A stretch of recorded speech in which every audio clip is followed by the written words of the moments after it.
Hi friends, எல்லாரும் எப்படி இருக்கீங்க? சவுதி அரேபியாவில் வேலை செய்யும் நண்பர்களுக்காக சில முக்கியமான தகவல், மேலும் சவுதி அரேபியாவிற்கு புதுசாக வேலைக்கு செல்பவர்களுக்கும் சில தகவல் நம்ம சொல்லலாம்.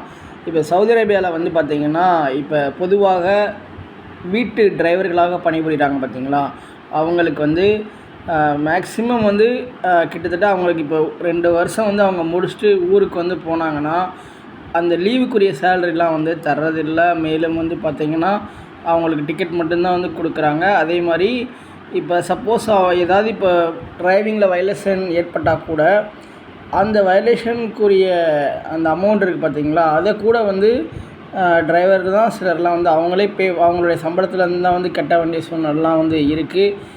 இந்த மாதிரி பல சிரமங்களை வந்து எதிர்கொள்கிறாங்க. மேலும் வாரத்தில் வந்து அவங்களுக்கு வந்து இப்போ மற்ற நிறுவனங்கள்லாம் வேலை பார்க்குறாங்கள, ஒரு நாள் லீவு கிடைக்கிற மாதிரி. ஸோ வீட்டு டிரைவர்களுக்குன்னு சொல்லி இந்த நாள் லீவு அப்படின்லாம் வந்து கிடையாது.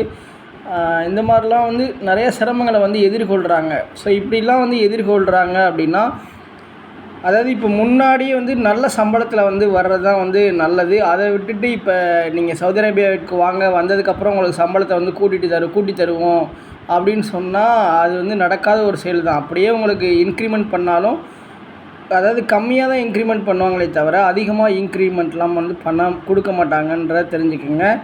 இதனாலேயே புதுசாக வந்து வேலைக்கு வர்றவங்க வந்து நீங்கள் கம்பெனிக்கு வேலைக்கு வந்தாலும் சரி, இல்லை இப்போ வீட்டு பணியாளர்கள் டொமஸ்டிக் ஒர்க்கராக இருந்தாலும் சரி, எந்த வேலைக்கு வந்தாலும் சரி, அதாவது இப்போ நீங்கள் இந்தியாவிலேருந்து எந்த நாட்டிலேருந்து வந்தாலும் சரி, அந்த நாட்டில் இன்டர்வியூ அட்டெண்ட் பண்ணும்போது எவ்வளோ சம்பளம் உங்களுக்கு சொல்கிறாங்களோ அந்த சம்பளம் தான் உங்களுக்கு சவுதி அரேபியாவில் கிடைக்கும். அதை விட அதிகமாகலாம் வந்து ரொம்பலாம் இன்க்ரிமெண்ட் எதிர்பார்க்க முடியாது. இதனால் நல்ல சம்பளத்தில் வந்து வேலைக்கு வர்றது தான் நல்லது. ஏன்னா கம்மியான சம்பளத்தில் வந்து வேலைக்கு வந்துட்டு இப்போ சிலர்லாம் வந்து பார்த்திங்கன்னா 800 சவுதி ரியால் கூட, மாதம் 800 சவுதி ரியால் கூட 900, 1000 சவுதி ரியாலுக்கும் கம்மியாலாம் வந்து வேலைக்கு வந்து ரொம்ப சிரமத்தை வந்து எதிர்கொள்கிறாங்க அப்படின்றதெல்லாம் தெரிஞ்சுக்கோங்க.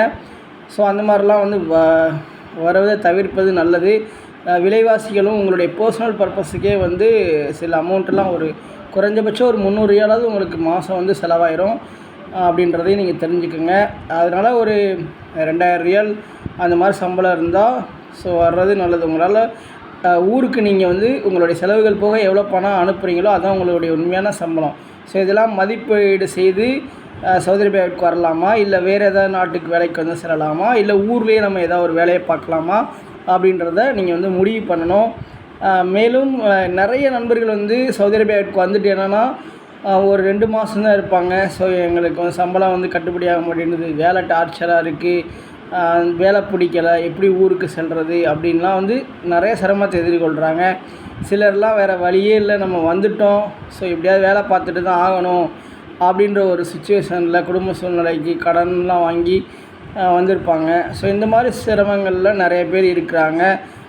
இதுக்காக தான் ஒரு போதுமான ஒரு விழிப்புணர்வுடன் தான் வெளிநாடுகளுக்கு வேலைக்கு வர்றவங்க எல்லாம் கண்டிப்பாக வந்து வரணும் அப்படின்றத தெரிஞ்சுக்கோங்க. அடுத்ததாக வந்து பார்த்திங்கன்னா, சவுதி அரேபியாவில் இப்போ ரீசெண்டாக அதாவது நில அதிர்வு வந்து ஏற்பட்டிருக்கு, அதாவது நிலநடுக்கம் வந்து ஏற்பட்டிருக்கு. அதை சவுதி அரேபியாவுடைய புவியியல் ஆய்வு மையம் வந்து தெரிவிச்சுக்கிறாங்க. அதாவது சவுதி அரேபியாவுடைய அதாவது கப்ஜியிலேருந்து ஒரு 160 கிலோமீட்டர் வடகிழக்கில் வந்து பார்த்திங்கன்னா ஒரு நிலநடுக்கம் வந்து இது ரிக்டர் அளவுகளில் வந்து பார்த்திங்கன்னா பதிவாகிருக்கு. கிட்டத்தட்ட 4.34 என்ற அளவில் வந்து நில அதிர்வு வந்து ஏற்பட்டிருக்கு. ஸோ இதன் மூலமாக எந்த ஒரு பாதிப்பெல்லாம் வந்து ஏற்படலை அப்படின்றதையும் சவுதி அரேபியா தரப்பு வந்து தெரிவிச்சுக்கிறாங்க. அதிகாலை வந்து இந்த அதாவது நில அதிர்வு வந்து ஏற்பட்டுள்ளது. கப்ஜியிலிருந்து வடகிழக்கே ஒரு 160 கிலோமீட்டர் தொலைவில் தான் வளைகுடாவில் வந்து அதிகாலை வந்து இந்த நில அதிர்வு ஏற்பட்டுள்ளது.